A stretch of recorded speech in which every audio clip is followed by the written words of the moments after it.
think this lapel mic, I'll just pin it right here. And that should work. Okay, so I should now be audible on all platforms. And I think I might be wearing the same sweater I was wearing last week. How is everyone doing? How's everyone doing? Fantastic. I made an announcement the other day. I want to say it was a few days ago. Did you guys see the announcement? It seems like there's some enthusiasm, at least that there are tangible updates, right? I do realize that having things happen behind the scenes and you guys can't see them, that doesn't help your level of confidence or your ability to like really gauge what's going on. But I felt like that was necessary. So have you guys gotten the chance to experiment with this? Is what I should be asking.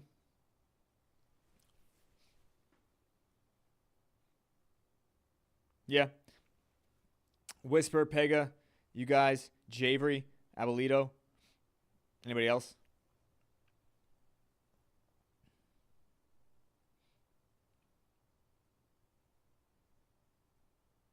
Well, fantastic.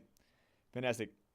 Oh, Javery, the question was concerning the liquidity dashboard, the yield dashboard. Have you seen it yet?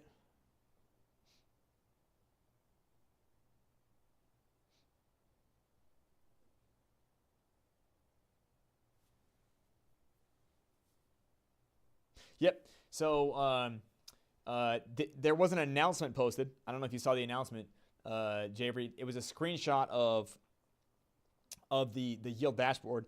There's going to be an update. There's going to be an update provided to that soon as well. And I think that we might change the instead of showing the APYs at the bottom, we might show the APYs at the top. Does that make sense? I think that in general, like at a glance, people care about the APY projections. Does that make sense? So I think that having those up top also makes it easier to screenshot, because I think that sometimes people think that like, oh, if somebody knows that I have $1.50 of liquidity here, they can basically find my home address. You know, a lot of people don't understand how, you know, online privacy works at all, right? But in general, like that's not true. Do you know what I mean? And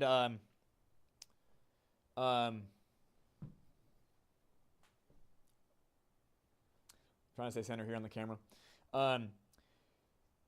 I think that being able to compare these, like with other people in the chat, is very, very important.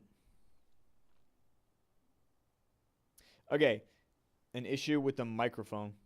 Okay, well, Whisper, is it audio on Discord or audio on YouTube or Twitter?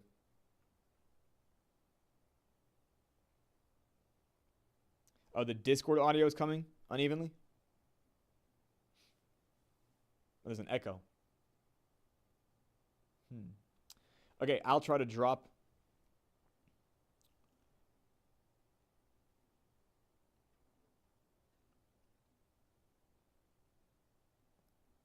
Okay. Is it perhaps any better now? Yeah, I dropped on purpose. It's not better. Okay. Let me think.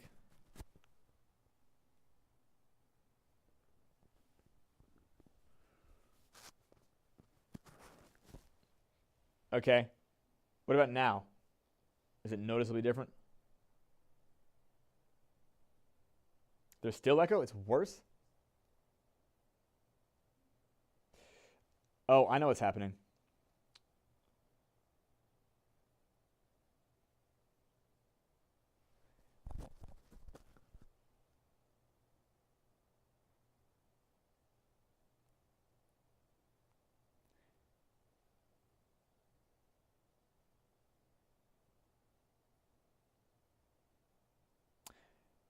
Okay, what about now?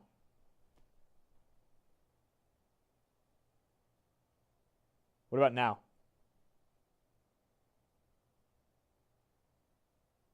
Is there still echo? Wrong. There's still echo?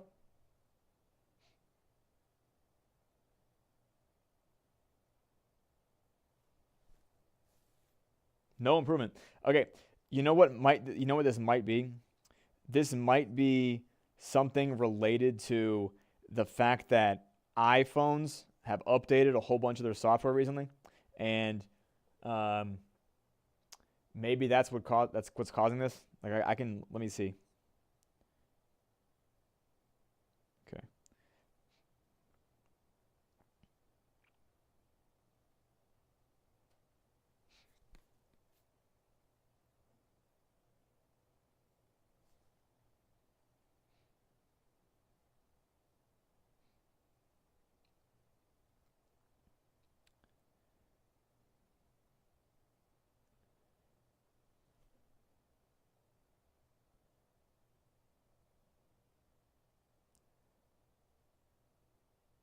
Okay. Um, let's see.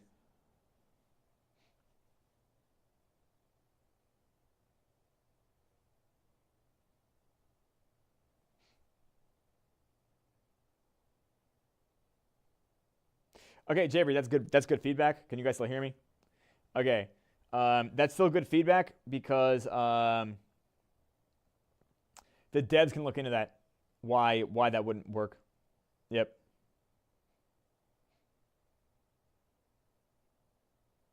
Okay, that could be why. Yeah, that could be why. Um, I tried to mute the feedback. Okay, so it's possible.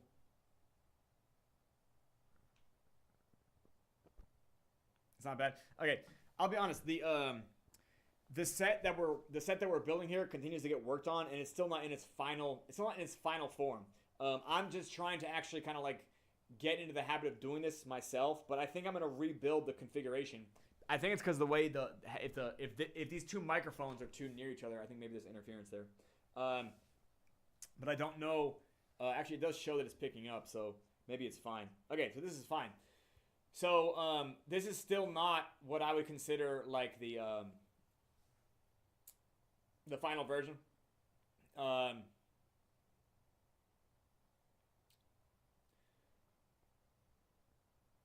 and it's getting improved all the time. Like I'm kind of just working with the same configuration it had, 6 months ago or whatever. And really, I just worked on rebuilding the set and getting the lighting a little bit better, which I think I did a good job there. Um, the audio is still a pretty critical factor of that, and um, the way that it's set up is it's still not the final version. That's really just the whole answer, and it's okay. Like I don't know. If this doesn't work right now and it's a bit weird, um, it'll still get better. I just mean to say it'll get better. This is not the most critical thing I'm working on right now, but I will let you guys know, I'm getting back my life to what I call cloistering. And cloistering is what I was doing when I was reading all those books around last year for marketing. Legitimately just shifting my life so all I do is eat, sleep, work, and hygiene, if that makes sense. Create Pokemon. Oh, cloister. Yeah, okay, well done. Yeah, it was a word before Pokemon. I appreciate that reference for sure. Yeah, so cloistering meant more like monastic seclusion. So like people in the clergy, they would cloister themselves at a monastery, right? Like they'd be like, "Hey, I'm just gonna go pray for like 6 months." That's what they would do. That's what they had going on. But I am also doing that. I'm also doing that for the purpose of finishing Learn Pyre. And generally speaking, a lot of my big breakthroughs in my previous life have come from cloistering. Like I feel like I've made it past thresholds due to me forcing myself to cloister. So I'm telling you that I'm implementing that now. I've been working on things like digging up a lot of my work from before I moved. So actually, I found it this morning. I found a lot of the writing that I did because it was not organized. It was in like index cards, and it was like on scraps of paper, because when you write a book, or I guess now it's a spec script, when you write a story, it's not always like I sit at a desk with a notebook and I just write page after page. But it would be more like I'm going to go eat, and then in the kitchen I would think about this part, and then I would write that. Does that make sense? Or I'm falling asleep, and then suddenly I think about this, and I write it down, right? And so you end up with all of these notes taken in a variety of areas, and getting them all kind of reconciled is part of the process too. But that's also why I tell people, like, the whole book is written, like, there's no more characters to add, there's no more events to add, there's no more items to add, like, there's no more inventory, there's no more characters, there's no more plot, like, there's no changes. Every single, like, thing is done, with the exception of gluing it together. And when you glue it all together, of course, you always have, like, redundancies and some things that you have to reconcile. But that's basically what I've been doing a lot this morning. And once I'm done with all of that, and there's a very finite amount of this paperwork stuff left, I will legitimately just be outputting spec script until we're done with all the spec script. I want you guys to know that a friend of mine, we'll just call him a friend of mine, he's investing a lot of hardware in this project. So we are going to get our own, I guess we could call it like a commercial grade supercomputer. We'll call it a local machine.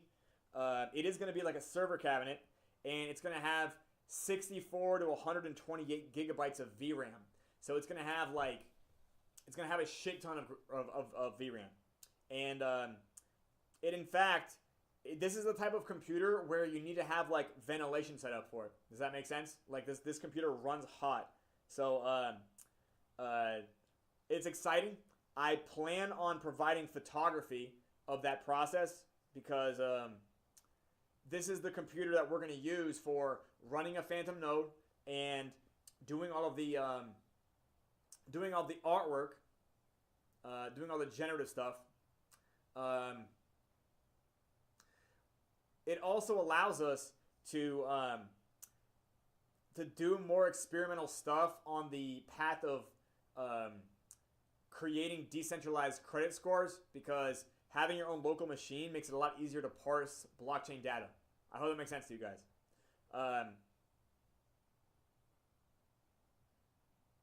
Yeah, indeed. Yeah, it's a lot of RAM. It's a lot of VRAM specifically. 64 gigabytes. The computer that we have as a production computer is 16 gigabytes of VRAM. So, like, at a minimum, it's 4 times more powerful than this. And then, of course, it also gets used in, like, surges. Anyways, I hope that makes sense to you guys.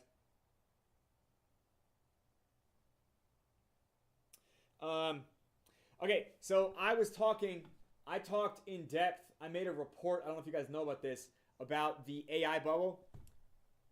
Anybody heard me do this? Not really so much for Pyre and the Centered Circus, but in the middle of November, I pushed this report through the John McAfee Foundation.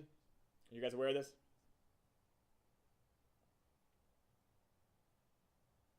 Okay, it is still my opinion that AI is in a bubble. Still my opinion. I think that I'm not wrong, right?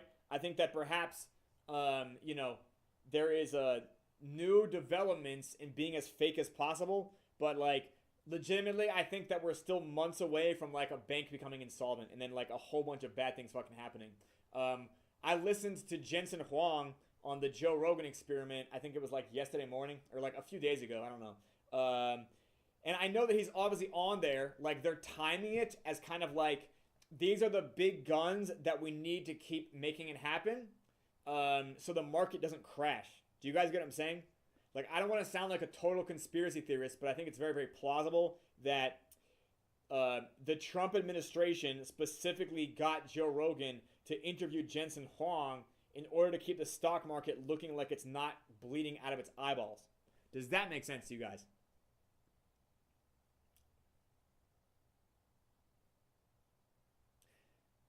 Like, does it? Yeah, I still would not buy. Like, I mean, like, I would get the fuck out. It's around the same price it was. I think most things are down except for Nvidia, which is still chopping in the lane. This is pretty insane that this is like real life. Like, I think that people kind of have to end up wisening up to this. There's more like disbelief in.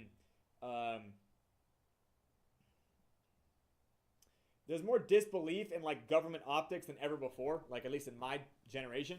And I think that the whole financial world 80% of it is now agreeing it's in a bubble because you have these clear as day recession markers all across the board elsewhere. And even if they can keep up internal demand, eventually, like, the retail traders are going to run out of money. Do you guys get what I'm saying?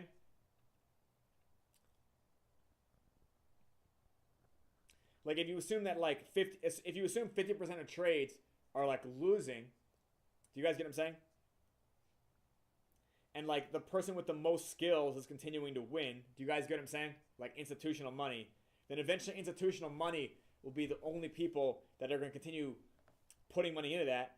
Do you guys know what I mean? And then, like, suddenly there'll just be a drop-off in volume. And then it'd be like, oh, shit, who's holding the fucking bag? Do you guys, I mean, I'm being honest.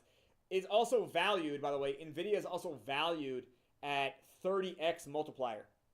Like, which is very, very high even for tech. And it's a 30x multiplier during a recession. So what that means is the stock is being bought at something that would get you 3% yield a year. Speaking of yield a year, like, to be clear, you can make way more than 3% yield a year right now on PYRESWAP. Brought to you by Yield Dashboard. But do you guys get what I'm saying? Like there's no real reason to be buying something that would be yielding 3% a year in earnings per share. Do you guys get what I'm saying there? 3.3%, right? Do you guys get what I'm saying there? Yeah. Anyways, the point being is, I wanted to make it clear that. Let me see. Can I clip this over here? It'll work.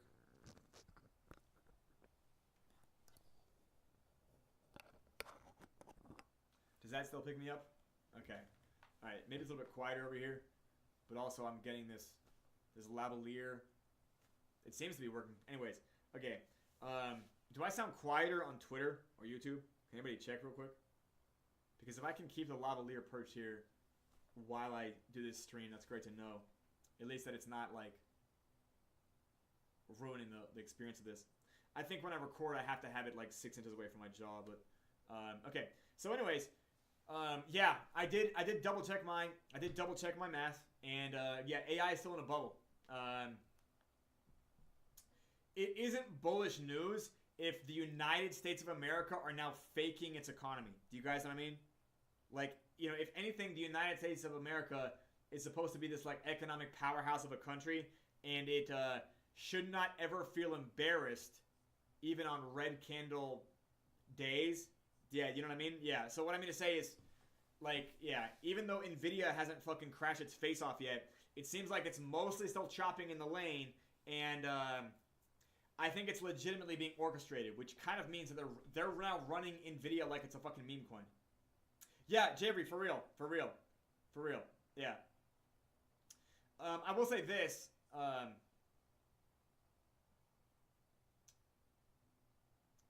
you know, I was, somebody actually talked to me about government bonds the other day, and, sorry, I was reading Ray Dalio as part of my book that I read when I go to sleep, Principles by Ray Dalio. I never finished it the first time I read it, like 7 years ago or whatever, so I'm reading it cover to cover this time, and, you know, Ray Dalio actually made a lot of money in treasury bonds.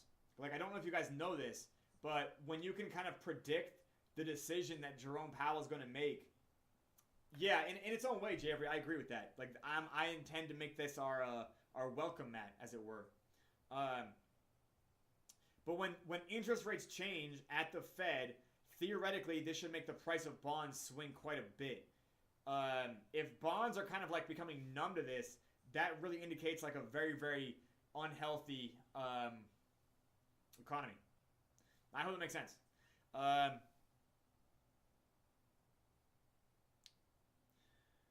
Yeah, I don't know. Do you guys have questions? I was going to actually cover like news articles today because why the hell not, right?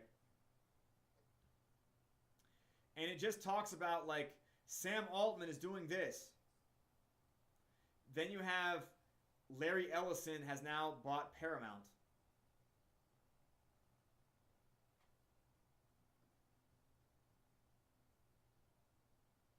And then, of course, by the way, did you guys see that?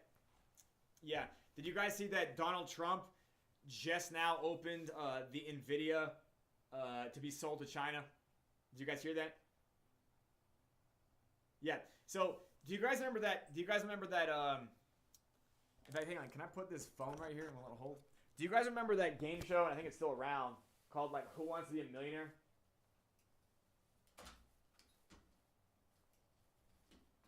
Yeah. So do you remember there's like lifelines in Who Wants to Be a Millionaire? Yeah. So this is like how I perceive the way the economy is being run. Like it's being run like lifeline style. Do you guys get what I'm saying? Because why would somebody like Donald Trump all of a sudden be amenable to selling Nvidia chips to China? Like where the fuck would that like what could possibly be the motive for him wanting this? You know what I mean? Like the narrative of AI is that it's like you have to buy it because it's a global arms race. It's a global arms race, right, you guys?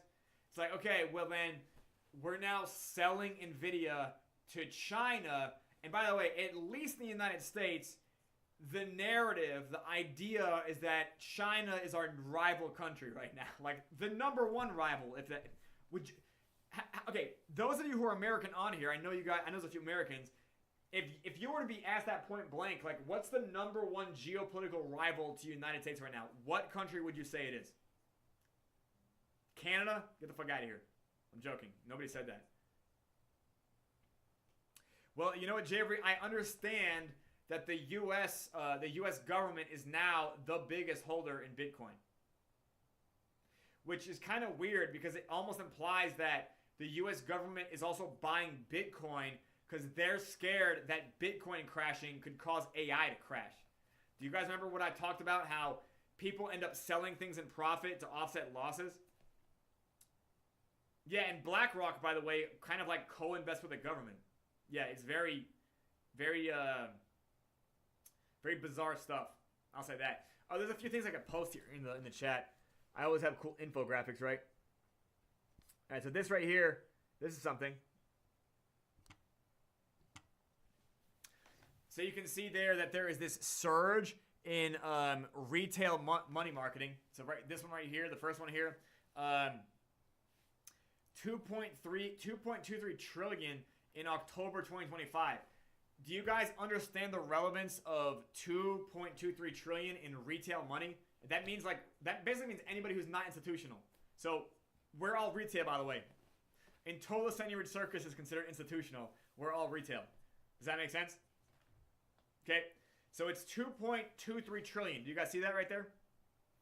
The first thing there? You'll notice that it's about doubled in the last 5 years. The amount of retail money in the stock market has doubled since COVID. Everybody follow me?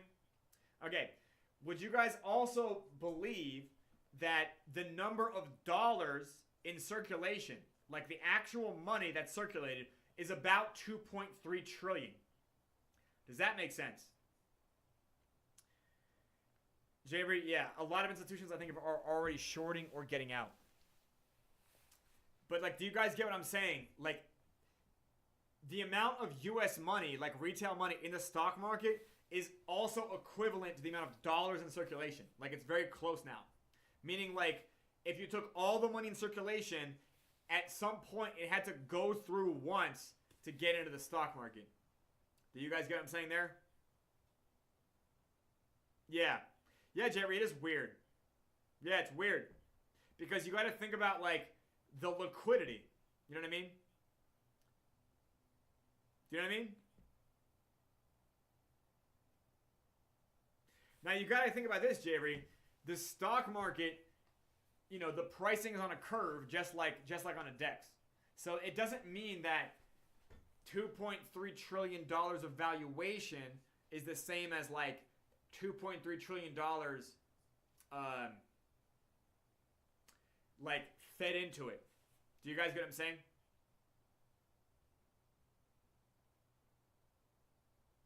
So if I bought a dollar of Nvidia and then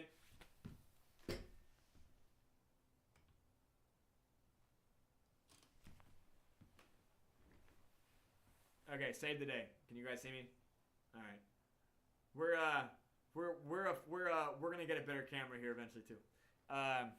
Okay, so like if I bought $1 of Nvidia, yeah, exactly, Jerry, yeah. So if I bought $1 of Nvidia and then you bought $1 of it behind me, it's like my dollar share is now worth $1.10. Does that make sense? And your dollar is still worth $1. So from those $2, we now have $2.10 in shares, like in market cap.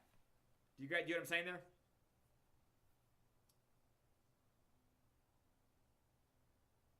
So you've created like this, non-zero sum value, but then also, yeah, it just implies that like all the dollars in circulation, like if the stock market crashed,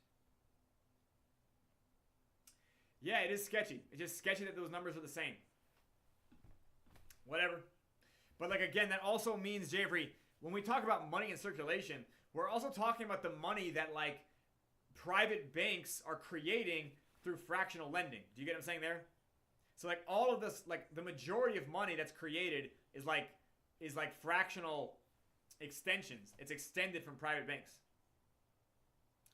Yeah. Yeah, exactly, Jerry. Yep. Anyways, okay. That's that. I also want to point out the whole countries invest diagram here. And you can see, like, there's a shit ton of investiture in U.S. equities. You guys see that right there? And U.S. bonds. Fuck, man. Like, I just really, yeah. Yeah. Yeah, do you get that, Pega? Yeah.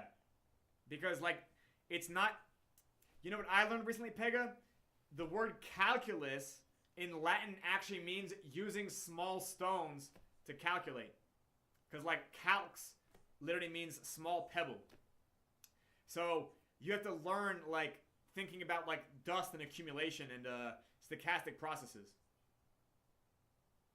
Yeah, Pega, that's exactly... Pega, that's why, like, when you see these Web3 projects... That too, for sure. Yeah, absolutely. Like again, you know, Pega, you've seen the multi-chain tokens, right? They all got rugged by the Chinese government, but a lot of them still have 5%, 10%, or 20% of their peg. Does that make sense? Like that's still in the inverse also held. Like it's like this money, which has 0% collateral, still has a non-0% of like, I don't even know what to call that, but I guess it's market value. Yeah, market price. It still has market value, even though it has no collateral value, right? Intrinsic value. And that is again like, that is in fact how they run the U.S. dollar. By the way, there's no collateral behind it. They kind of just float the market value, and they kind of like force people to buy it. Additionally, I still think the USA is going to invade Venezuela. They're going to do this to prop up the petrodollar. Yeah, okay, so they're going to prop up the US petrodollar. I'm trying to like look at my glare. All right, let me not get distracted by me, but they're trying to prop up the petrodollar so it doesn't continue to inflate. Now, what they can do is they can literally invade Venezuela, and then they can literally let the U.S. oil companies go in there, do agreements, and then what they can do is they can make Venezuela's oil reserves part of the petrodollar system. Venezuela has a shit ton of oil. It's one of the biggest reserves in the world. And also they are a trade partner with China. Does that make sense, y'all?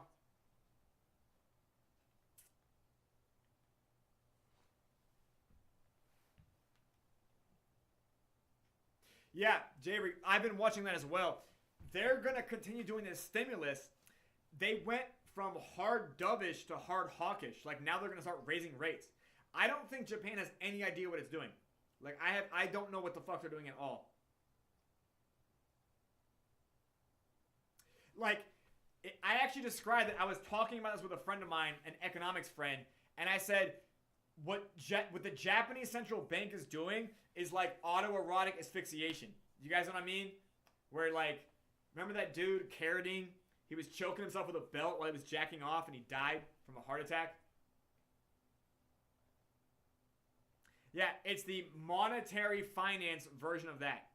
Yeah, JB, legitimately like yeah, thank you, Dr. Mac. I knew you'd appreciate that one.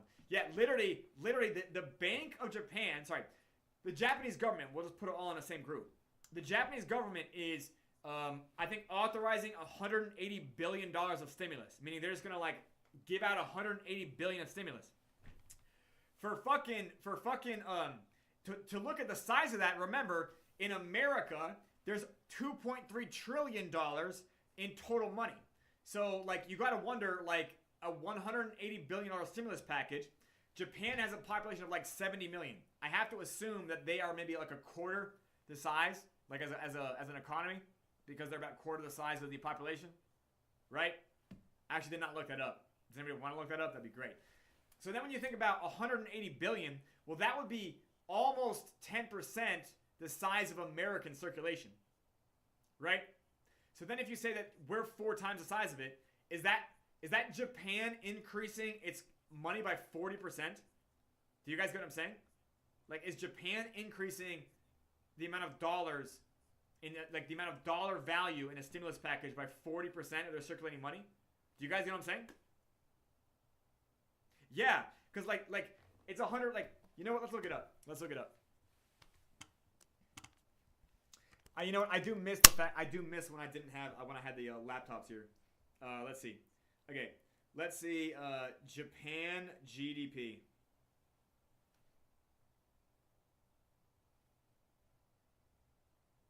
Let's look at GDP rankings. Okay, so Japan is number 4 GDP. Okay, number 4, but let's see what the actual size is. Okay, so Japan is about 1/5 the sorry, it looks like it's about the United States is about 25 trillion. Japan is about 4.25 trillion. Does that make sense? So again, to be clear, here I'll screenshot that. This is global PEO services. Let's see this.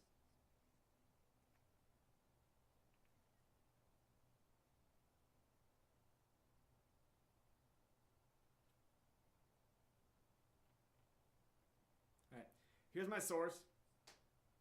Okay, now remember we said U.S. dollars in circulation. Let's look at that.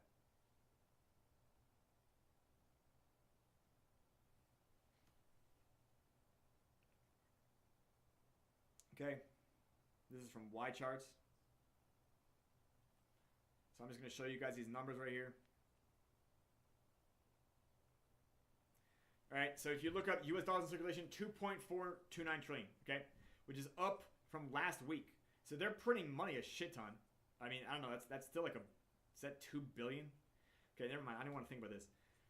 Let's now look at this, JPY in circulation.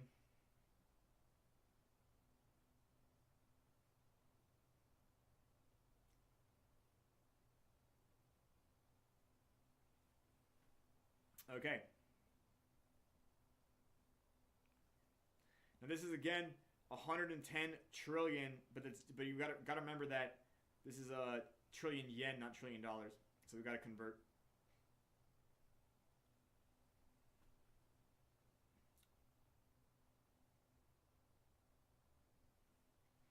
All right.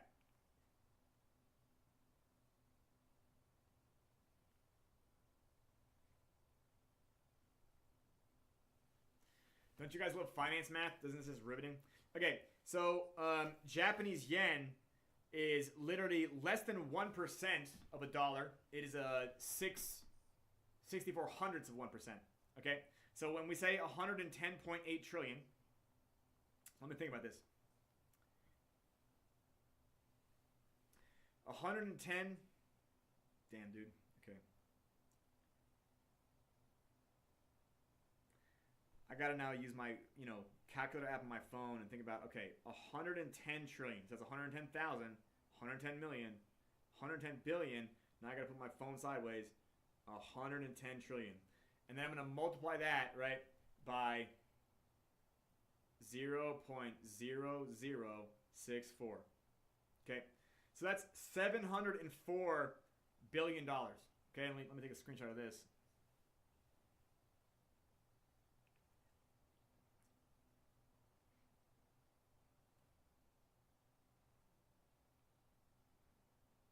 by the way, this is a. If you guys can check my math there on like what we can assume is the dollar value, we are determining dollar value of total JPY in circulation. Did I get it right? $704 billion? Oh, no. J-Reed, that's how much is in circulation now. Yeah, like that's how much like they have in circulation. Yeah. Which is, by the way, that is roughly, if you think about it, we said that there's $2.5 trillion in American circulation. So like, you notice that there's like a ratio there. Like there is like a GDP to circulation ratio. Do you see what I'm saying there? Because we have 2.5 trillion to a $25 trillion economy, whereas they have 4.25, and they have about, roughly a quarter. But do you guys see what I'm saying there? Do you guys see what I'm saying? Okay. So by the way, please check if I got that math right or wrong, but I think I got it right because it seems like it's right. Now, if I then say like size of Japanese stimulus,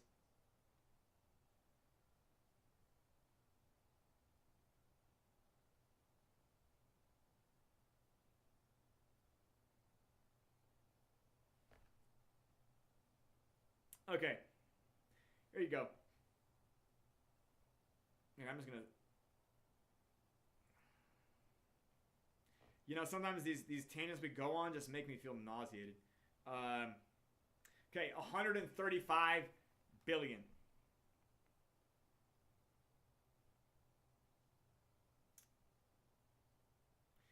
And you can literally see that it's 21.3 trillion yen, right? And what was the number we said as a total circulation? Current circulation is 110.8 trillion. Okay, do you guys see what I'm saying here? So you can see, yeah. Yep. So you can see that they are going to increase their money supply by about 20% in a single stimulus plan. Do you guys see that right there? Or they're going to put 20% of that, they're going to put that as demand into the, it's fake demand. They're going to put 20% of fake demand into the economy, which is a lot.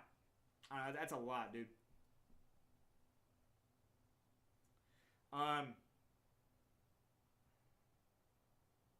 Yeah, you know what's interesting?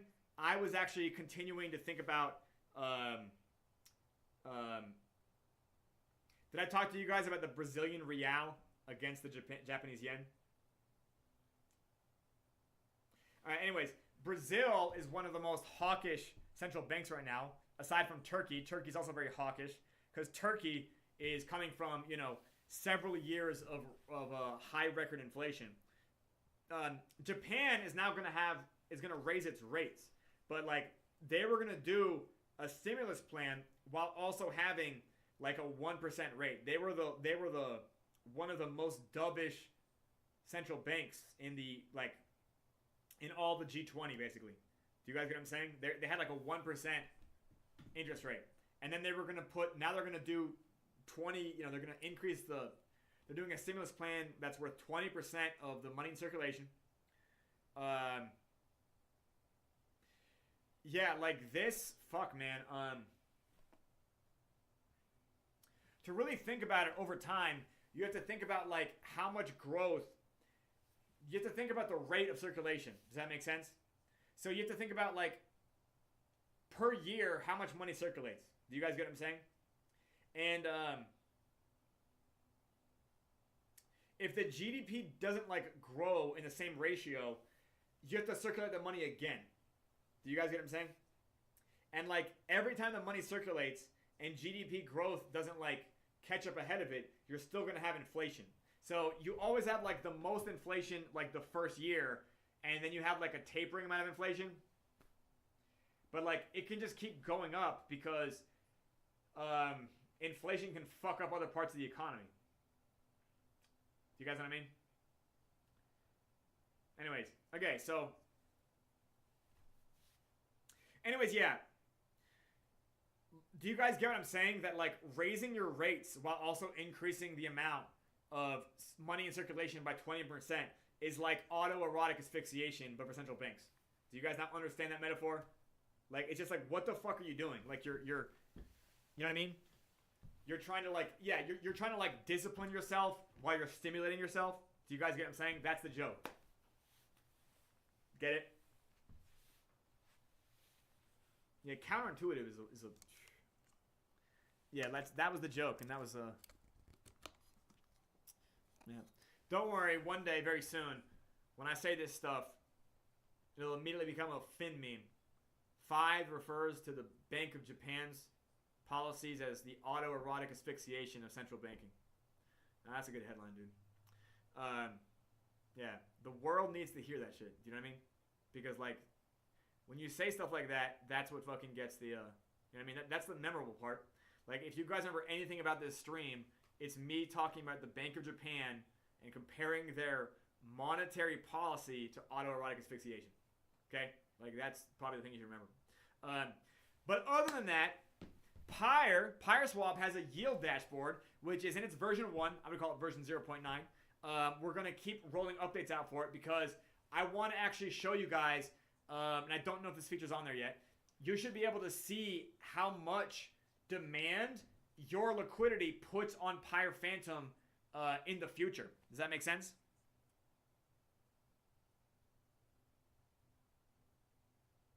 Yeah, Whisper, that makes sense. And Whisper, that's still like, you still have to look at like,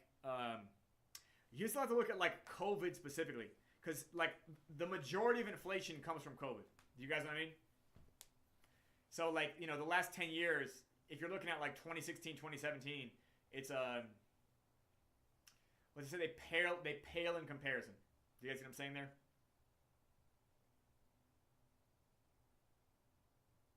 I know where you live, Whisper, it's fucking insane. At least they have a hawkish policy now, but now you have to go through all the discipline of all the stimulus. So it's like, you know, exercise Whisper. If you do physical fitness, like let's say you want to run, right? If you're gonna stay in shape, you want to run regularly and then run while you're fit. But then if you do the biggest hyperinflation event in your bank's history, it's like you gained it's like you gained 100 pounds, or should I say 50 kilograms in like a year, and now you're fat as fuck, and now you want to be disciplined, and now you want to get on the treadmill. Does that make sense? So that's what your economy is dealing with. It's now become fat as fuck, and now it wants to get disciplined. Do you get what I'm saying there, Whisper? Allegorically? So like, it makes much more sense to just never get fat as fuck in the first place. No offense to anybody who's fat as fuck, but you get what I'm saying. Like, I mean, yeah. But like, that's the allegory. Right? Yeah. It's worth it, by the way. Like, I mean, whether you're fat as fuck trying to get onto the treadmill, or whether you're literally that, yeah. Literally that. Or whether you're a central bank trying to get inflation under control, yeah, you should still probably go hawkish. I don't know. It depends on how your central bank is configured, because, fuck, man, I don't want to open that can of worms. Anyways, I did find,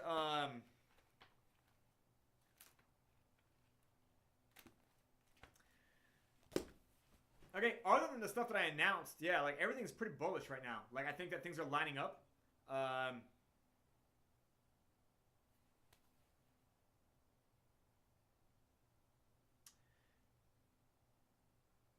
Does that make sense?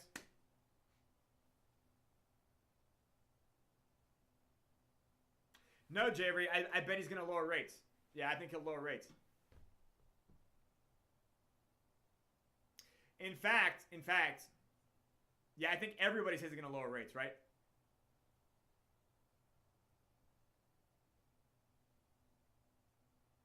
I think Powell doesn't care anymore because he's going to get replaced before the end of Q2. Well, like legitimately, you mean like parrot like the administration talking points, or do you mean like explain why he? Yeah, I don't even like listen to his speeches. I've looked at like the transcripts, but also like, I don't know. I've listened to a few of them, but I get like why he needs to say it the way he does. Do you know that like he can't talk about anything? Like he gave a graduation speech at like a university, and like for the graduation speech, he had to open it up with saying, "I will not be making any remarks about current monetary policy." Like every single fucking thing hangs on whether or not this guy opens his mouth, which is crazy. Like I don't envy that. Yeah, like at a graduation speech for I think his grandson or his nephew or something like that. Yeah, was where I also predict a rate cut. Yeah, Javery, exactly. But like Javery, that is also who I was in 2024. Like I would just be talking like as literally as possible.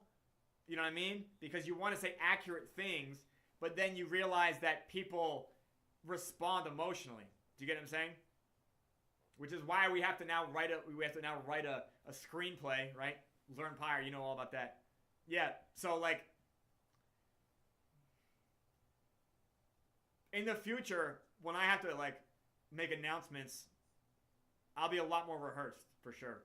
Like I'll have to have it all planned or even written in beforehand, or even recorded, and then we just drop the video at a certain time. Yeah, I think that I can continue doing these kind of like candid ones with smaller audiences, but if it ever becomes stuff that hundreds of thousands of people are watching, like in its immediacy, it needs to be rehearsed, recorded, scripted, teleprompted. I can even say stuff like autoerotic asphyxiation when it refers to Bank of Japan monetary policy, but I would also pre-script that. Like I wouldn't just be flying off the cuff.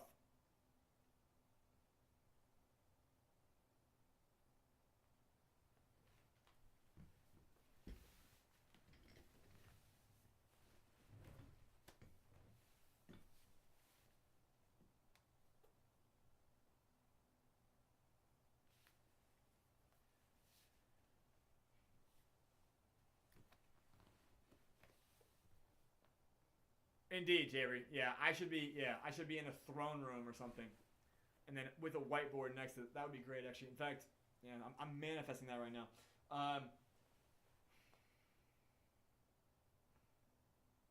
I'm actually getting very, very proud of the amount of momentum I'm making on actual working. To be clear, like I don't think we really got into momentum until like November. Yeah, but like we're in like the true compounding momentum season of actual output, and that's really where I think that I kind of make miracles happen. Like legitimately, even getting the flip book done in like 6 weeks, that was like 12-hour days, at least 5 days of the week. Yeah, like working my ass off, injuring myself. Yeah, truly stressed out of my mind. I'm sorting through old paperwork, and I can find notes that I wrote to myself at like peak stress, and like I can hear the stress in my voice and how overworked I am. But we're almost done, you guys. We're almost done. This is gonna be fun, and I think it just had to unwrap this way, unfurl this way. We're all gonna make it. And yes, there's a dashboard, a yield dashboard. I encourage you guys to try the yield dashboard out, because this yield dashboard, I wanted to drop this during Genesis, because that way, after Genesis, the TVL wouldn't just leave the DEX. Does that make sense? Because believe it or not only can you continue to compound gains through your fucking LP, but the other part of the swap fee goes to the IWV.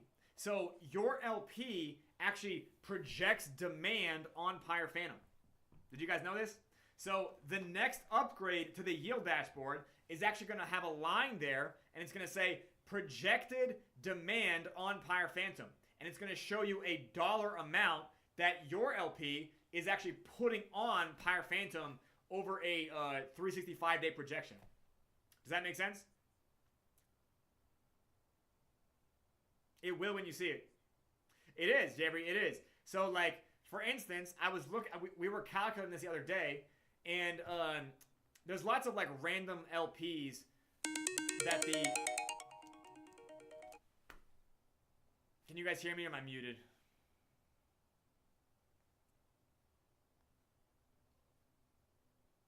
Okay. Can you hear me? Okay, sorry. I got a notification that may or may not have interrupted me there.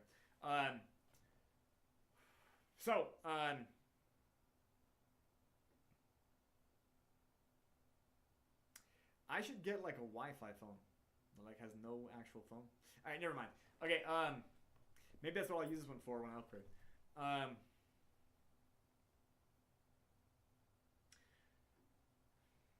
So I had a LP that was worth about $1.50. Okay, at least that's what the indication says. By the way, our yield dashboard is priced as if Axelar USDC is worth $1, which it is, by the way. So Pyre, by the way, is actually going to show accurate prices, even though Deck Screener doesn't. Does that make sense to you guys? Yeah, by the way, yeah. So we're not like that dashboard savvy yet, but like in the future, if Deck Screener doesn't change its business model away from being like the meme coin advertising platform, I could see that a lot of people lose faith in it because people are no longer even using Twitter for crypto alpha. Make sense? Which, by the way, I'm quite bullish about. I'm quite bullish about it because we're going to be more organic than that. We will use Twitter too, of course. We have to keep using Twitter. And, of course, we have to always have a Twitter presence. CZ is a co-owner of Twitter. So, obviously, Twitter is always going to be a crypto-friendly place. So that's always there.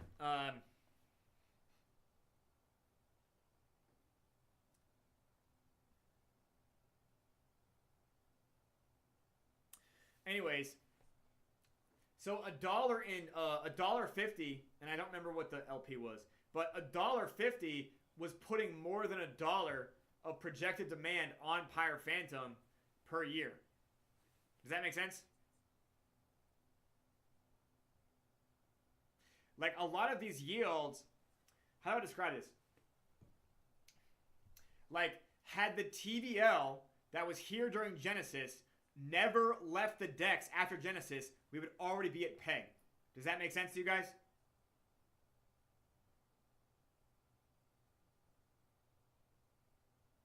Do you guys know what I mean?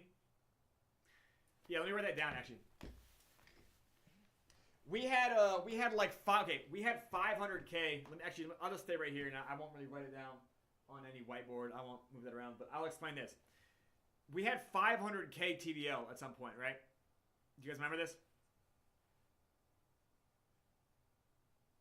Yeah.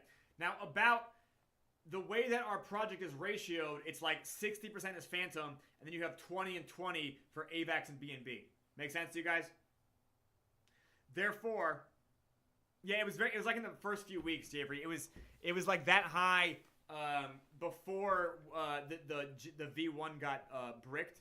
The V1 Genesis got bricked. Does that make sense? Yeah, so like at peak, it was that high, right? And Jeffrey, you might have also only been paying attention to Phantom TVL. So like, let's just assume that Phantom TVL was like 300K at a certain point, and it definitely was. Make sense? Yeah. So 300K at peak, and maybe later on it was like 200K and then 100K, right? Like it tapered down, especially because we had a Genesis V2, and then there was like a whole migration thing.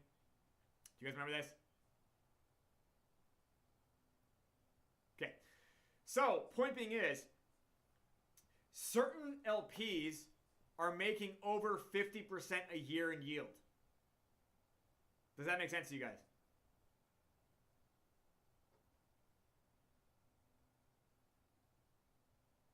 Dr. Mac, have you seen the dashboard?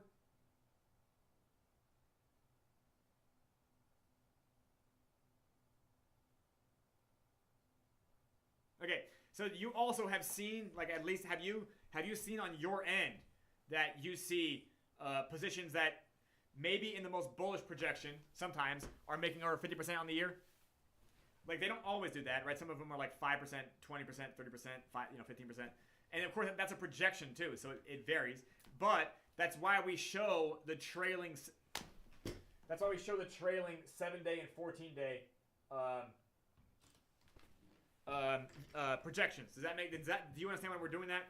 Because like if we do 14-day and 7-day, it's like, well, actually you can actually, you know, look at this from a broader period, and it's not looking at like a small amount and saying it's that. If you show 7-day and 14-day, you're looking at more of a trend. Does that make sense to you guys?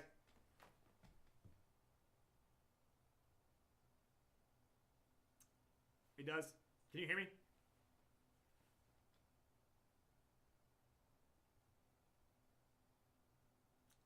Okay. So, Dr. Mac, you see yields that are getting over 50%. Now, granted, those yields are not dollar corrected. So, if the dollar value of those tokens goes up, it could be higher yield. If the dollar value of those tokens goes down, like the dollar price of your return can be lower.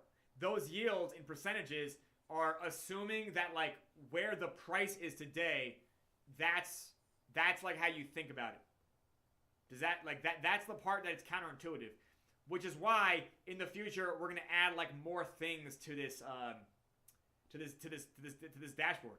Because by the way, not only is it not dollar corrected, this is also the largest dollar inflation event in the history of the dollar.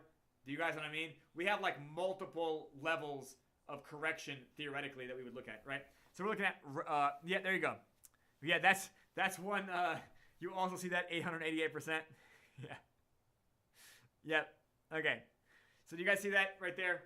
That there is some that are showing a 26%, 600%, 888% yield. You guys see that right there? Is that mine or yours?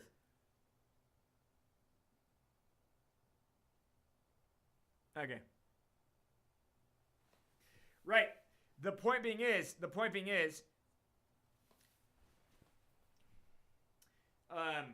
and of course, by the way, that like when the numbers are that high, when it's like 888%, like, although I love to think that that makes my token look great, etc., etc., I always have to think there might be a problem with the dashboard, because if Deck Screener can have problems, clearly we can have problems too. Does that make sense? So like, I know that sometimes these things might be right, and then other times they might just be way off, and we're still in beta testing. We'll definitely get better at this over time for sure. But yeah, legitimately, like if you look at the volume that it has, and if you guys think about it, tokens that have Pyre Phantom in them are always getting driven volume by the DEX itself from the Incantation Witch Vault. Does that make sense to you guys?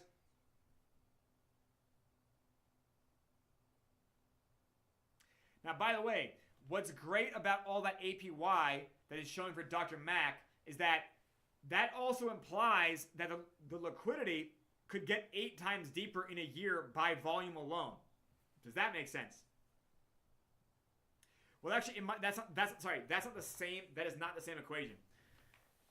But if Dr. Mac is making, no, yeah, it does. Yeah, it does, because literally the LP yield is made up of the underlying tokens. So it would be half of it in Phantom and half of it in Pyre Phantom. But it legitimately, at that projection, the liquidity itself deepens and compounds. Do you get what I'm saying? So liquidity gets deeper over time through volume, and like as it's projected there. Make sense?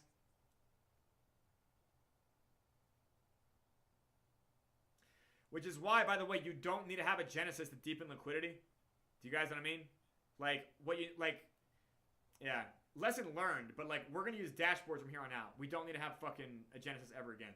I mean, we can for the Tomb Forks, the SSPs, but we can make those like modest. Let's put it that way.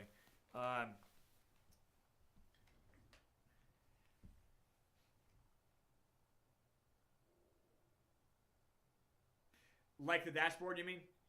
Yeah, it needs to be more understood. And so we're gonna put those rows. Yeah, so those rows right there, the projected APYs, I want to add those to the top. Does that make sense?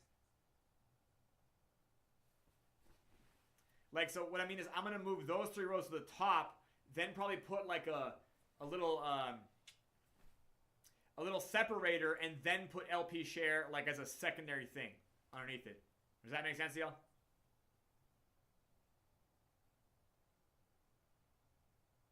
Because also, Dr. Mac, yeah, and also it makes it like more screenshotable. Do you get what I'm saying? Because some people will be like, I don't want to show off that I have $119 in LP. Like, you know what I mean? People in Web3 are weird, but like anything you can do to like help people's weird biases is always good marketing. So we will shift the rows. And then, by the way, up top, I think, or maybe on the fourth line, we will have a line that says projected demand on Pyre Phantom, or projected demand for Pyre Phantom. And what that means is, by the way, and I'll show you guys this because this is actually, Dr. Mac, can you screenshot something that doesn't have Pyre Phantom in it? Like an LP that maybe does not have Pyre Phantom in it? Yeah, do you have anything like that?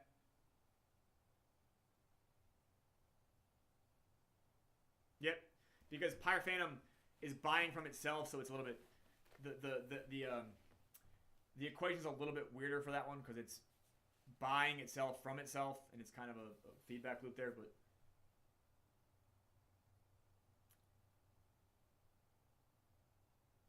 because, by the way, if you think about it, these pairs that have Pyre Phantom, only half of it is putting buy pressure on Pyre Phantom. Do you guys get what I'm saying? Because like otherwise it's already there, which is an easy equation. You know what I mean?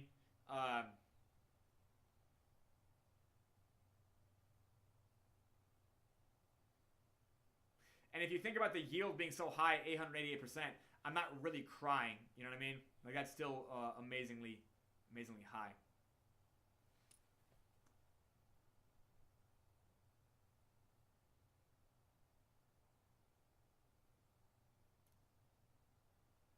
Yeah, exactly. And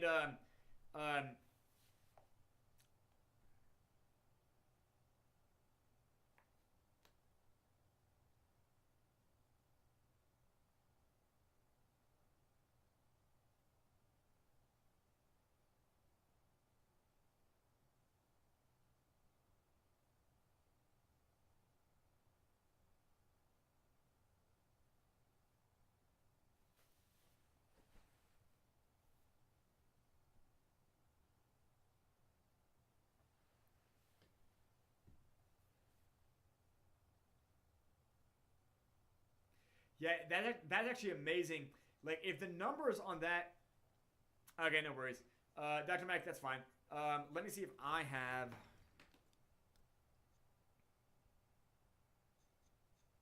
Okay, I do. Here we go. I have some from here. I have one as well. This one might be a few days out of date, or maybe it was the third. And forgive us if it's not updating. We still are troubleshooting some stuff.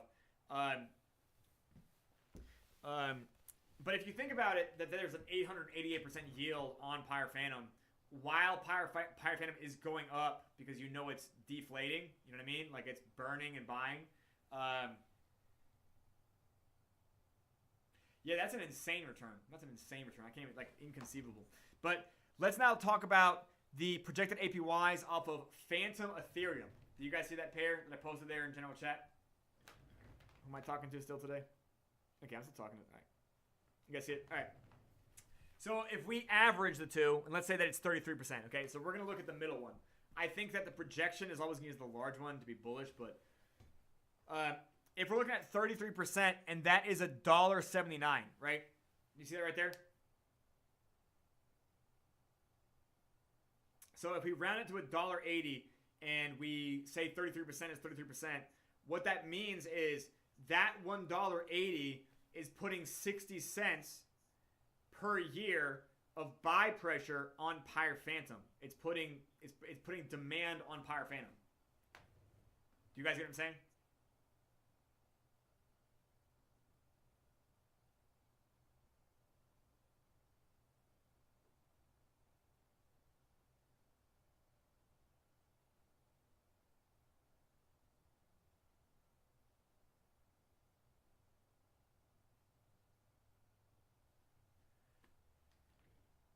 Yeah, yes, yeah, you didn't even know this.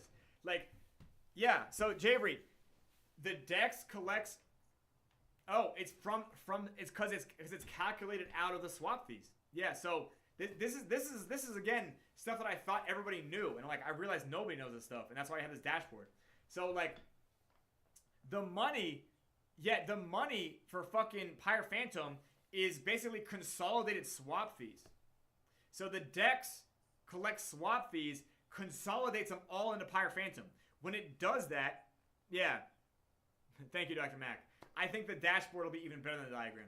Because once I put the fucking... Yeah. Yeah, Jerry, I don't think anybody knows the whole picture. I mean, I do, but, like, yeah, this is also why I have to, like, realize what I'm not explaining to people well. So, the DEX, it collects Phantom ETH. It collects Pyre Phantom. It collects swap fees from arbitrage, right? If you go and look on DEX Screener, our DEX is still getting background volume. All of that volume, or should I say most of that volume, like in the major pairs, it's all getting, every time you click Transpire Epoch, it all gets sold and it buys Pyre Phantom. Then it takes all that Pyre Phantom and it moves it to the fucking, it moves it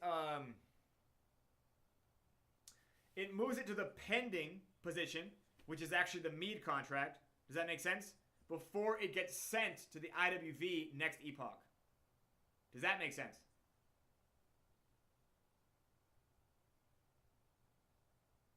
Yeah, so all, with the exception of Genesis. In Genesis, we were just printing them off, which was, obviously we hyperinflated because that's what you do.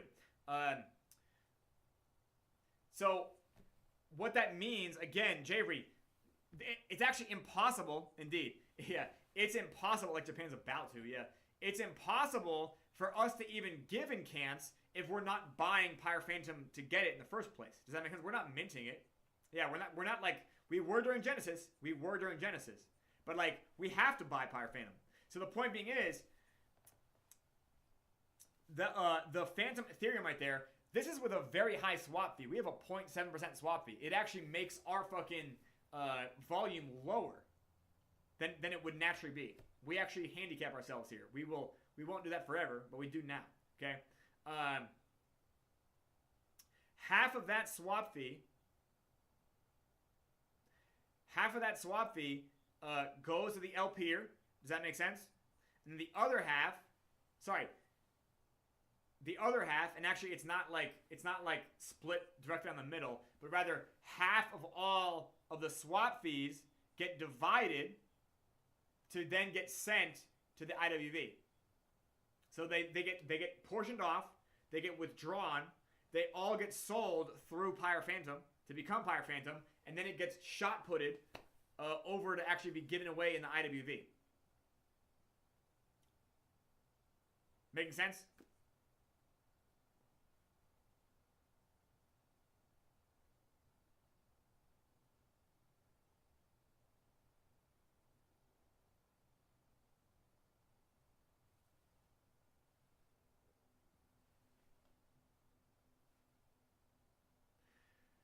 So, what I'm saying is, yeah.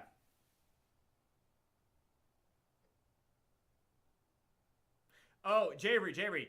That's, yeah. It's not predicting Pyre Phantom. Like, again, there's more if people buy Pyre Phantom to play it.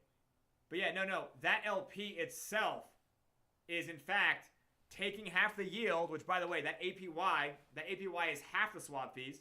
So we know that 33%, whatever that fucking, whatever your TVL is, so we're taking 33%, we're multiplying it by $1.79, and we come up with 60 cents. Do you understand what I'm saying there?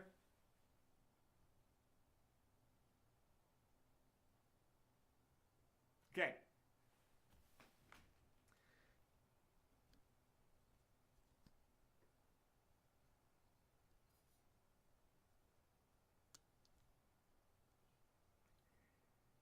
Okay, you see $1.79, and you see 33%. From the last image I posted. I'm rounding. Okay, see them both? Okay, so we're using the middle projection to say that that's APY, right? And APY stands for annual percentage. The A means 365 days. Make sense? Okay, so 33% of $1.79 is what? About 60 cents. Follow me? Roughly a third of $1.80. Yeah, so what that means is that... Can you guys hear me? So what that means is it's also projected that that liquidity pair by itself is putting projected demand because we know that it's going to be buying Pyre Phantom with swap fees. So every LP is doing two things at the same time. It's compounding itself, and then it's also buying Pyre Phantom, and then that gets given away to the stakers. So it has to buy Pyre Phantom. It has to. It can't get it another way. It's not OTC dealing is. Yeah.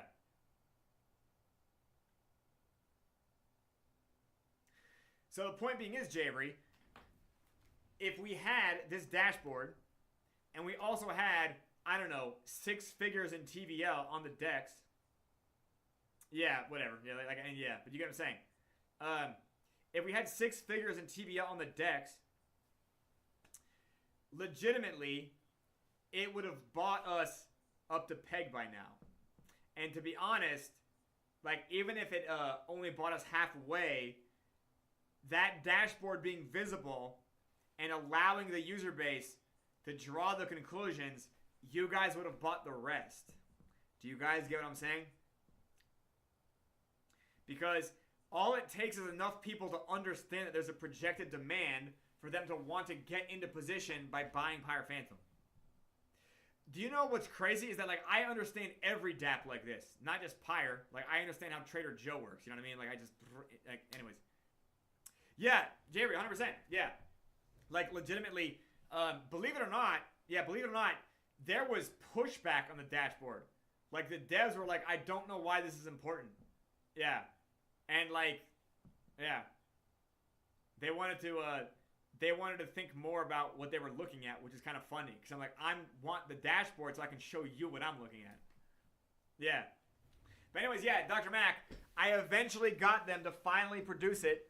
And the point being is that, like, yeah, like, legitimately, we're going to be fucking launching the world's first decentralized credit union, and it's all from dashboards. Like, you guys don't understand how important dashboards are. Like, legitimately, you drive a car with a dashboard. Like, you know what I mean? Dex Screener is a dashboard. Like, people get sad about things in their visuals, and they don't realize it's like, oh, okay. Information changes my behavior. Like, they you know, humans will change their behavior if information gets in their brain. Yeah, and that, again, that's the whole point of Learn Pyre. Like, how do I change everyone's behavior? It's like, okay, I have to make sure the right information is getting in their brain. The dashboard is just that, like, the devs were bored waiting for me to finish Learn Pyre. But, like, again, yeah. Anyways, things are gonna get a lot better. We're gonna still end up doing an aesthetic overhaul. I now kind of hate Allegard, the font, because it's not ours. You know what I mean? And I think that when we clean the website up, the whole thing's gonna look way fucking prettier. It'll still kind of look like, it'll still probably have like a bit of pixelation on it, but maybe a little bit less of one. Allegard is just too harsh, I think. And yeah, the goal is to make it look more pleasant, if that makes sense. And I think what I'm going to end up doing is I'm going to end up, like, using a regular font and then putting a pixelation on that, if that makes sense. Yeah, exactly, Jerry. Yeah, exactly.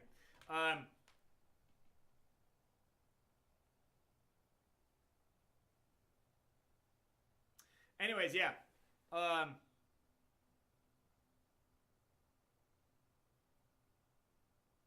Well, Jabri, yeah, I encourage you to, I think you were the one asking about, like, what LP to play. I think you should, first of all, check your own dashboard. Well, you used Rabby, right? So it didn't work out? Okay. Well, the devs are going to continue troubleshooting this.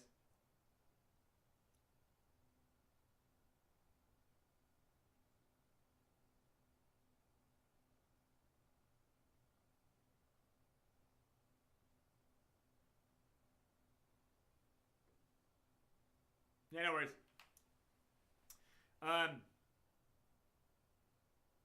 Yeah. Anyways, what I'm saying is, if we had 100,000 TVL on the DEX still, it would be putting by itself. By the way, you guys know that we're going to put like 100 grand of TVL onto the DEX? Like, we personally, the circuit's going to do that? It's my money, actually, yeah. I'm using a chunk of my forwarded inheritance. Okay? The point being is that like that liquidity by itself theoretically will be putting 30 grand of buy pressure per year on Pyre Phantom while growing. Do you guys get that? So the point being is that not only is the fucking LP going to be growing by 30% a year, meaning that LP is making 30%, it's also putting another 30% of buy pressure on the other fucking token. Like, I don't think people realize how good this fucking project is. But again, dashboards will make it happen. I have no idea. Yeah, I don't look at that. You mean like the market cap? I don't know. 0. Yeah, I assume all numbers are 0 until Learn Pyre is finished. I don't like, you know, track the, I don't look at the chart. Nah, I don't look at any of that. So I don't know. I do know that, Dr. Mac, that like last time people were saying that it's like, it's only like a few $100 grand to get to peg. Like with, while being 200x, right? Like while Pyre Phantom is still in the 200x area, right? Yeah, and Dr. Mac, I you know, I don't know if we can even look at Deck Screener for like accurate data now. So we have like that problem too. Yeah. Okay. Well,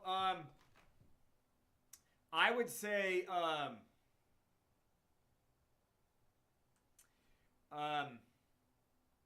yeah, I don't know what that means. Yeah, like 18K market, whatever. Point being is, like, if we're considered to be a what is TWAP? How about that? That's the part that matters, right? Like 0, like 1% or less than 1%, half of 1%. Is it 300x? Are we at 300x now?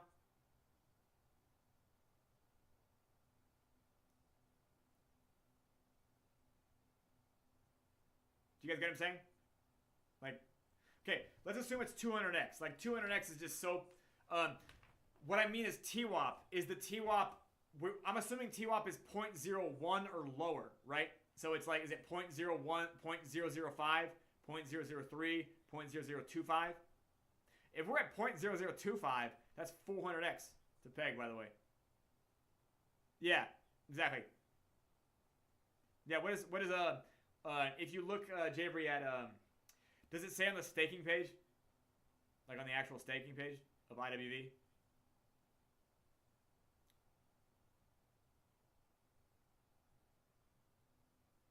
We're going like 90 minutes here. I didn't think I was going to stay up here this long.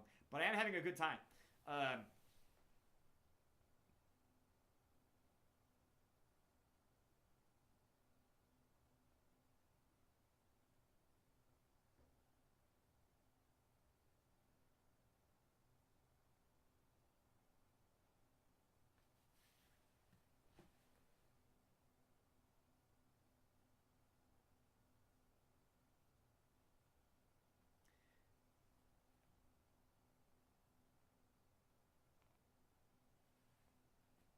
Okay, yeah, okay. So that's roughly 200x. A little under 200x. Does that make sense to you guys? It works for me. That works for me. Okay? So a little under 200x. Okay? So I want you guys to realize that, like, oh, yeah, no, yeah, who cares, right? Like, I mean, that's more upside now. Like, if you guys understand this, and, like, I really should have the whiteboard going. I'm going to get that whiteboard over here eventually. Do I have...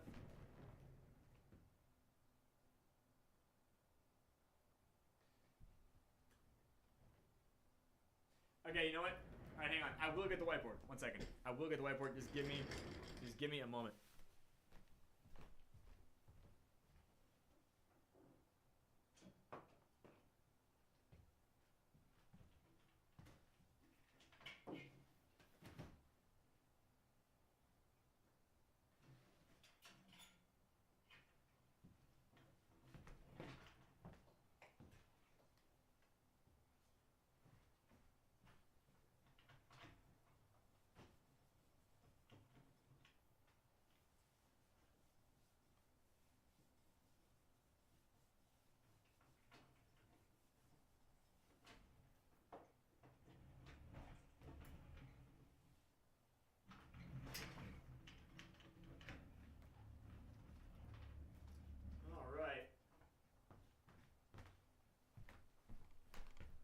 Okay, close enough.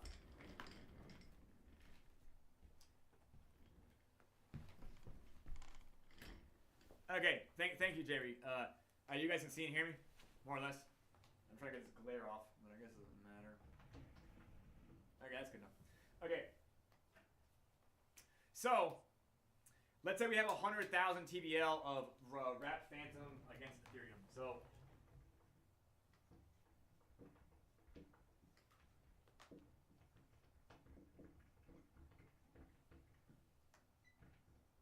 let's say roughly $100,000 of TVL. Okay, and let's say that's a single position too. Can you guys still hear me? Is the audio still green here? You can still hear me there? Okay. So 100,000, let me make sure that it's visible there. Yeah, actually pretty good, actually. This is pretty good. Okay, so 100,000 TVL. Now, if we assume that we got it correct, that it's 33% APY,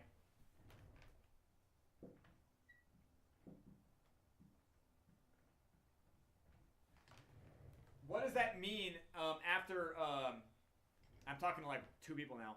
After 365 days, how much should this be? Like, how much should the, like, let's assume that prices don't change at all. Like, Ethereum and Phantom just chop in the lane.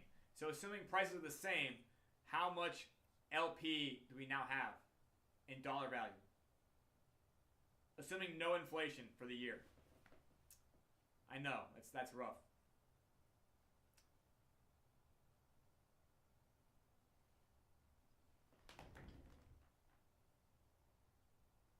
Okay, it's literally just me and Dr. Mac, so I'll just fucking answer my own questions.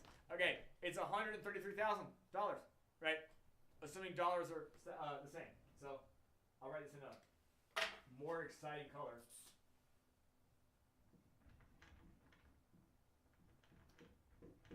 Right? Right, Doc? Would you agree? 133,000? Like it's gonna grow in a year too. Yeah, so you made $33,000. But Dr. Mac, on top of that, you also put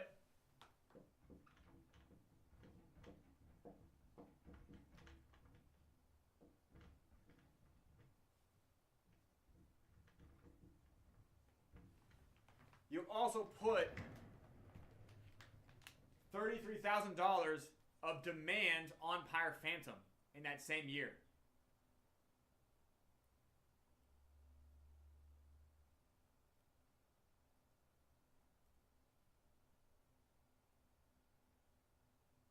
Making sense? Yeah, so you made 33,000, but also if I held Pyre Phantom illiquid, I'm also bringing it. I probably 10x'd it. You know, that's not 10, okay. That's probably like a 20x right there. Make sense? Right. So like this, like Pyre Phantom 20x's, while you're also making 33% here. Right? More or less. You get it? I actually have no idea what that would do. And to be honest, Dr. Mac, the reason I can't calculate this is because, like we said before, 1 plus 1 equals 2.1. Like Pega said. Do you remember that? So it actually can create more demand. And if you remember, it's also burning in the IWV if the game is getting played correctly. So like it does actually go up even faster than this 33,000 Pyre Phantom. Another thing that makes it go up even faster is when the other users realize that all the LP is projecting this demand into the future. What are they going to do?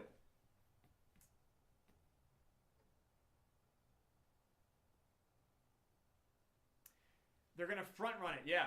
They're going to want to get ahead of that because they now know that you're putting $33,000 of demand on the token in the future. Making sense? So there's actually like another exponent of demand because like, oh, user demand will be higher if they understand that system demand is this much. This is actually how the bond market works too. And actually this is how Nvidia is doing its thing as well. Anyways, yeah.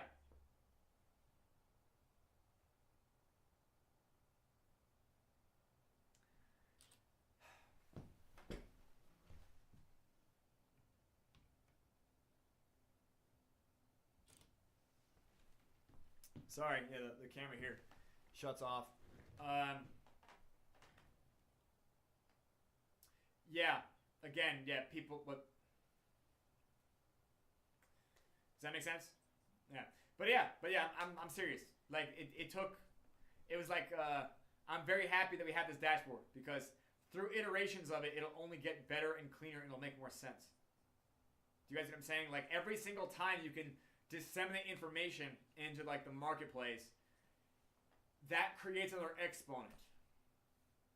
Yeah, do you get it? Like I'm glad you get it because like if you get it, like I mean actually you're also world-renowned medical doctor, but like I need to start explaining it to someone who can, you know. But that's what I mean. So not only are you again making a pie in the sky compounding return theoretically, right? This is of course the reason we have these returns is because crypto is so fucking volatile. So it's like you always have to think about it's like, well, I'm gonna make 33% in the year, but what if it crashes by 55%? You know, what if it crashes by half in that same year? Well, it's like, well, then maybe it only crashed for me, 15%. You know what I mean? Like it's like it is good that you have these yields because they also offset crashes over time. Yeah, exactly. And not only, Dr. Mac, are we hedging with LP, but we're actually using LP to leverage our illiquid Phantom position. Does that make sense? So you literally have like a leverage hedge combo. Again, this is a financially amazing project. I again just realized that I have to just explain it to people. Like, yeah, at a rate of simplicity that I'm just not used to operating in. But we're gonna make it. We're gonna get there. Yeah, just as I was gonna tell the devs, like literally just this dashboard alone, if we get it the right way, we could end up with 100,000 TVL out of the woodwork because I know the user base still has money. Does that make sense? They don't really want to move it elsewhere in crypto unless they really feel very high risk, right? Or they want to move it to like Bitcoin. It's like, well, if you put down Bitcoin, Ethereum, LP, it's very, very low risk, and you also make Phantom climb faster. They're like, oh, because the fees buy it? Yes. And then once everybody knows the fees buy it, that becomes another source of buy pressure because people are going to want to front run those buys. Like, duh. Do you know what I mean? Like, Dr. Mike, if you knew that this thing was going to get bought, it's a very low micro cap. It's 18,000, right? If you knew that something with an $18,000 market cap was going to get $33,000 of buy pressure, right? Yeah. But do you get what I'm saying? This is almost double the market cap in a year. That's just buy pressure from one source. So other people doing it is like also what would happen. Do you guys get what I'm saying? And by the way, Dr. Mac, in the future, we're going to get to PEG, right? We're going to get to PEG. We're going to see Prince. We're going to see the thing going arcane, right? We're going to see TWAPs above 1. Would you agree? Like, it's always been possible. I'm glad that we finally got to this dashboard. People don't realize how easy it is, but you just have to get the information installed. But you get what I'm saying, that we're going to get to PEG. We're going to have a parade, I guess, right? You agree with that? Okay. Well, also, Dr. Mac, we could also crash our faces off again. We could go back to TWAPs. I don't know if we'll ever go back to this TWAP, but we could absolutely get below like 0.5. Does that make sense? We could go back to like 0.10. You know what I mean? Like, I think it'll be hard to get to like this low again. But you get what I'm saying. Like, we could have these, let's say fucking America and China go to war, right? Dr. Mac, let's say we're like at 0.95 TWAP, and then suddenly fucking Seattle gets hit with a nuke. Oh yeah, Dr. Mac, yeah, for sure. Well, I'm not talking about that. Like, let's say all of that got done. Let's say all of that's done. So we've now repegged everything. Let's say we're in phase fucking 2 or whatever, right? Everything's been pegged, okay? Like, yeah, obviously, that's fine. I'm saying, let's say everything's fine. We're in the vibratile range everywhere. We have a functioning user base everywhere. But then, all of a sudden, North Korea nukes Seattle, okay? Something bad happens in the future, right? I'm saying it could be 2027, it could be 2028, it could be 2026, you know? Point being is, if the liquidity stays on the DEX, we don't give a fuck if that happens. Do you guys get what I'm saying? It's like, I'm literally talking to you, I think. Maybe somebody else popped in, but I'm not even going to check. But do you get what I'm saying? It's like, okay, so now we crashed. Well, there's still projected demand. So it's like people are either going to get back in position or, I guess, I know they were T3Es, but dashboarding is the type of stuff that helps T3Es become like T2Es, because that's now. Do you understand how this is like T2E understanding? It's like, okay, so not only am I an LPer, right? And by the way, Dr. Mac, you now have multiple LPs. You're like, well, wait a minute. I can also make fees by deploying PyroPhantom in the LP, which, by the way, that makes the price impact actually get softer. So LPers, by the way, we can have an agenda that isn't always in the race back to peg mindset. Does that make sense? It's like, well, maybe we want to just like milk the yield and not necessarily rocket back to the moon to appease all the marmosets. Does that make sense? And if that's the case, by the way, I expect channelers to be doing this shit a lot, to be drastically changing how much LP is on the decks. Okay. 20% off all LPs are the blue chips? Okay, so like all the Genesis ones, you mean? You're like 20% of them? Off or of? Okay. Okay, well then, yeah, that's fine. Yeah, I would say keep that there for sure. Yeah. Yeah, that's fine. The blue chips are the ones that drive the purest demand to PyroPhantom, though, because if PyroPhantom is half of the token, does that make sense?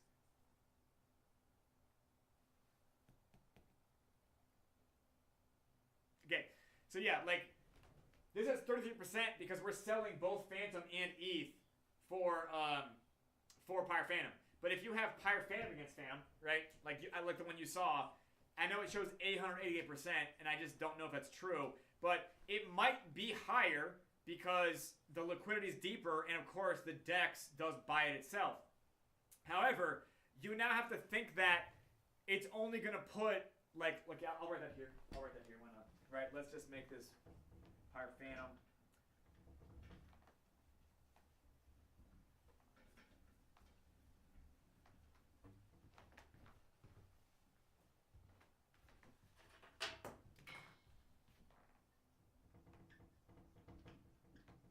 Right, so rep Phantom against PyroPhantom. Let's say we have a TVL of 100,000 because it's an easy, even number. And then we have the APY of, what did you have? 600%? Something like that. You know what, let's just make it 500% so it's fucking still pie in the sky but easy to divide, okay? Let's just say 500% APY. Okay? Well, that means in the green, you're going to have, right? I guess that's what, fucking 500 grand? Now hang on. If you get a 500% growth,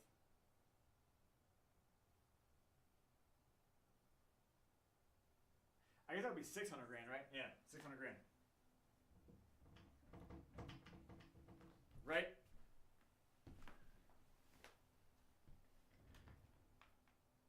Thanks.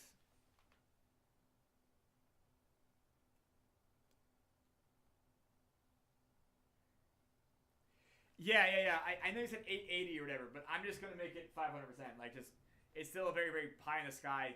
It might be accurate though. Like, it might be accurate. Like, again, I think you remember me talking about this back in 2023. That this is like one of the best yield generation mechanisms ever invented. Do you remember me saying this ever?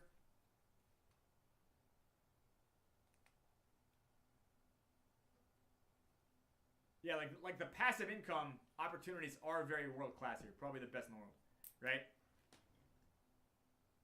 No, 100 grand does.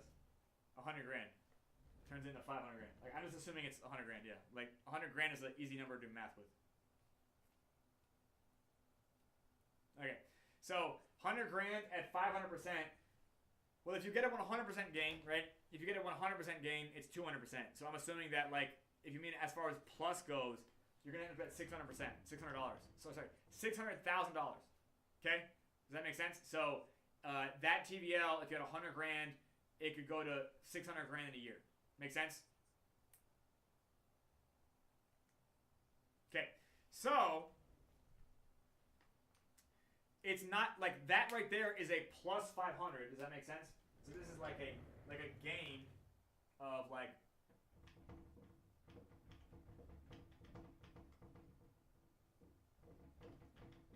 right. So a gain of $500,000 to bring you to a new LP balance, a new TBL, if you will, of 600,000. Well, the thing about that is the volume on this does not get entirely applied to Pyre Phantom because half of it comes in Pyre Phantom. So you would actually end up having half of that, meaning this is still more like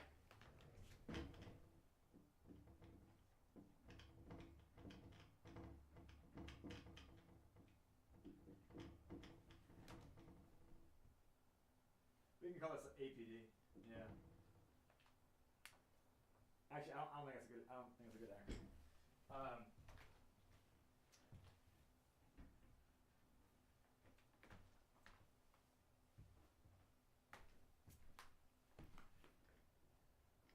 Okay.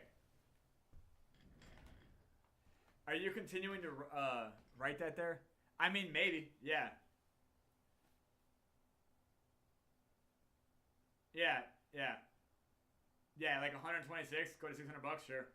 Yeah, if that's accurate, yeah, like if this 500% is accurate, yeah, it would. But then also, it has to maintain those projections, and then on top of that, you also have to have consistent price. So it's like there's a lot of things.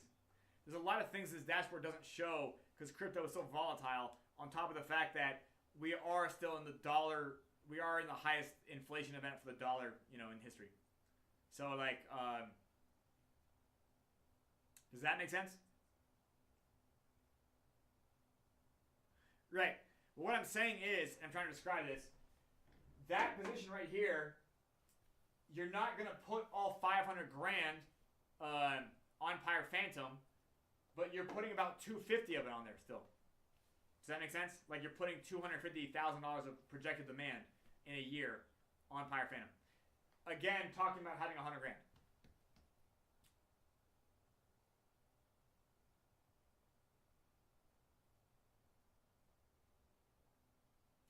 Does that make sense? Now, Dr. Mack, what's even cooler about this is that we're not even thinking about year 2. Right? Because year 2, you now have more liquidity. Make sense? So if volume stays the same, you're continuing to compound gains while also continuing to put projected demand on Pyre Phantom, like at a compounding higher rate. Does that make sense? So like again, like I don't know if that's fucking sustainable because that would mean that not only is this going from 100 grand to 600 grand in a year, it's also going to what, like 3.6 million in 2 years? You see what I'm saying there? Like I have no idea. Like it's that's why like these annual projections are they're projections. That's just the answer. Does that make sense? Which is also why we show you 3 of them. Make sense?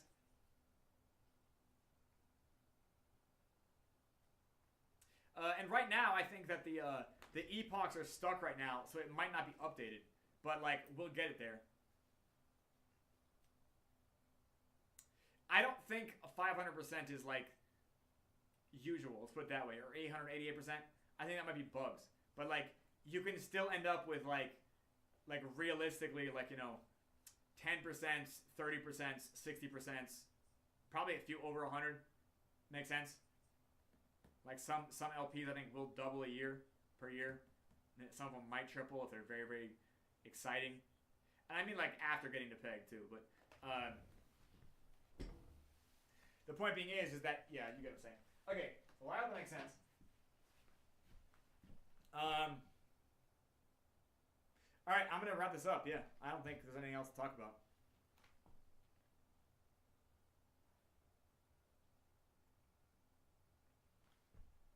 All right, thank you. And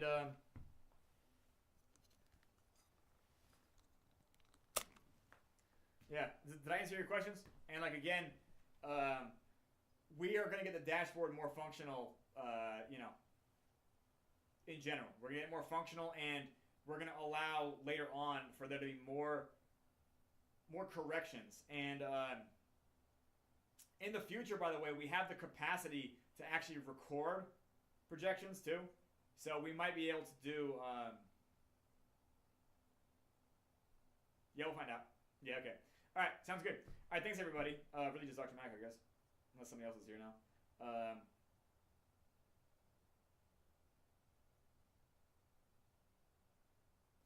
And I'm going to drop here now.